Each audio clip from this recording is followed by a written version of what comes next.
everybody, Michael Laidler, professional speaker. Customer service. I'm going to repeat that. Customer service. No, it's not a bad word, but it's something that we deal with on a daily basis. Regardless of your position or your role, we're always dealing with people. And 9 times out of 10, their personality is a little different than ours.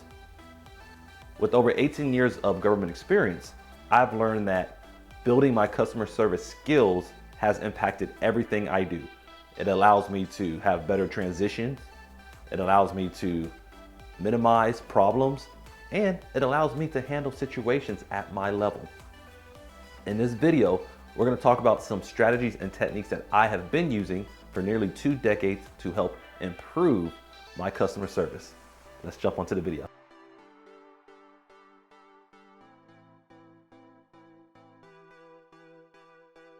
The most important part about customer service is listening skills. Being a good listener is extremely important. Being a good listener sets you apart in your workplace. Employees who are good listeners not only are more productive, but they also provide better contributions to the organization versus a poor listener. I mean, think about it. You may have someone that's next to you that's a poor listener right now.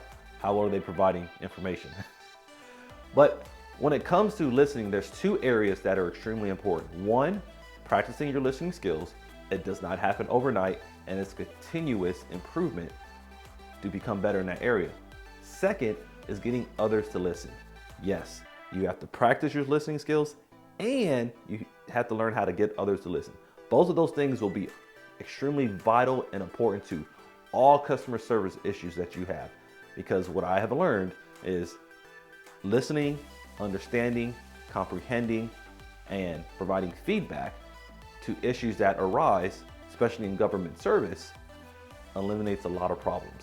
And when you are able to eliminate those problems at your level, you don't have to call the supervisor. You don't have to worry about major lawsuits. Now, I'm not saying they won't happen, but when you talk to people and you listen to them, you can be as effective, if not more, than anybody else around you. But it does take time, and it does take practicing your listening skills as well as learning how to get others to listen.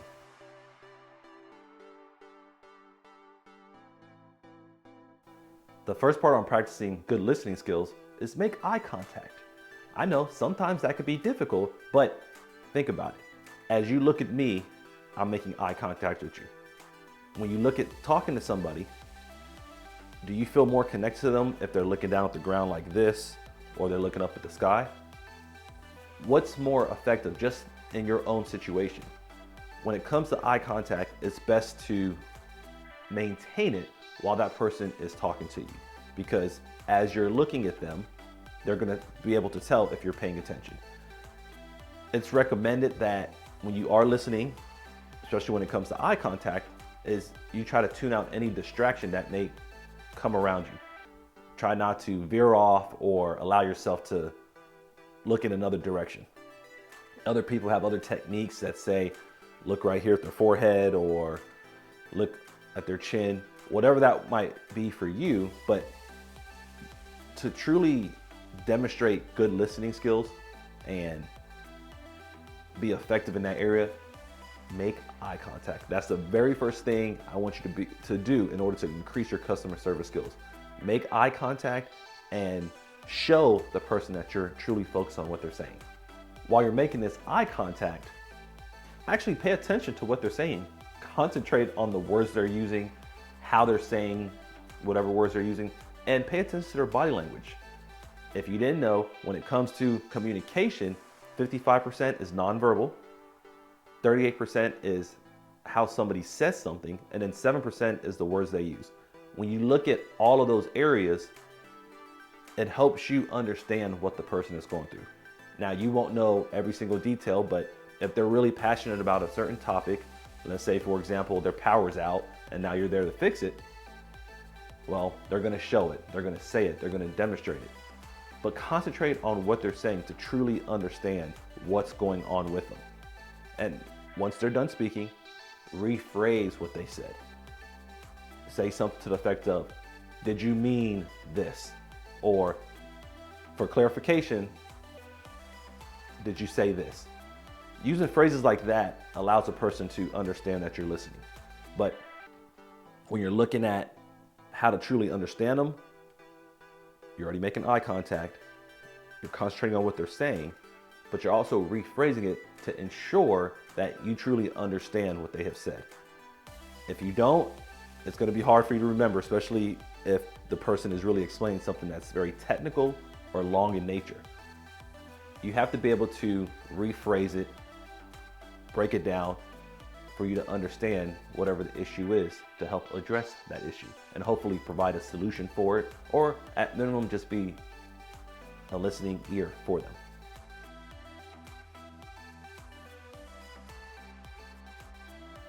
There's another side to practicing good speaking skills, and it's things that you don't want to do when dealing with the public. First and foremost, do not be judgmental. Do not assume or try to project what you believe they're saying. We don't know everybody's situation. They don't know your situation. But while you're there trying to have a good customer service and trying to push how well you can listen, don't be judgmental. Don't think you know everything that's going on. Remember, you're trying to listen to understand a problem. Like Stephen Covey says, seek to understand. Yet, don't try to be understood.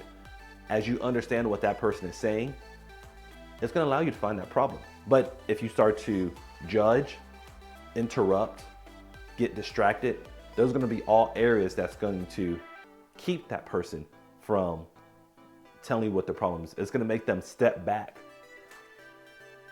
and become essentially upset, aggressive, frustrated, because they won't believe you're truly listening to them.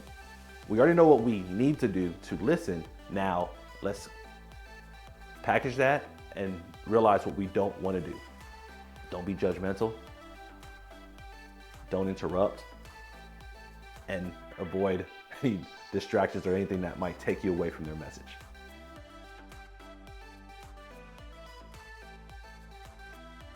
The second part of practicing good listening skills is getting others to listen. And first and foremost, how you do that is you become a good listener. We already talked about how you achieve that goal. But while you're listening, show sincerity. Show that you care. Because people just aren't going to listen to somebody else just because they say they have to. Remember, in our particular situation, it's about us delivering good customer service. It starts with us as the individual, and then we're able to show that person we're listening. It's a little give and take. You want to give good customer service, and hopefully you get that same respect back from them. But for them to listen to you, 9 times out of 10, they're going to want you to listen to them first. And that's fine. It's completely fine for that to happen when it comes to customer service, because it is a two-way conversation. You want to understand what they have going on in order for you to be able to help solve whatever it might be. But for them to listen, getting them to listen to you, it starts with how well you've listened to them. Now that you have their attention, how do you maximize it? First, when you're looking at things that are difficult or negative to say, rephrase the words. For example, say what challenges you have. Yeah, you're still trying to understand what the problem is, but using a problem sounds bad, doesn't it? So you can use the word challenges as a way to show that it's something that you want to help them accomplish. Once you have their attention and you know they're tuned into what you have to say, ask them questions.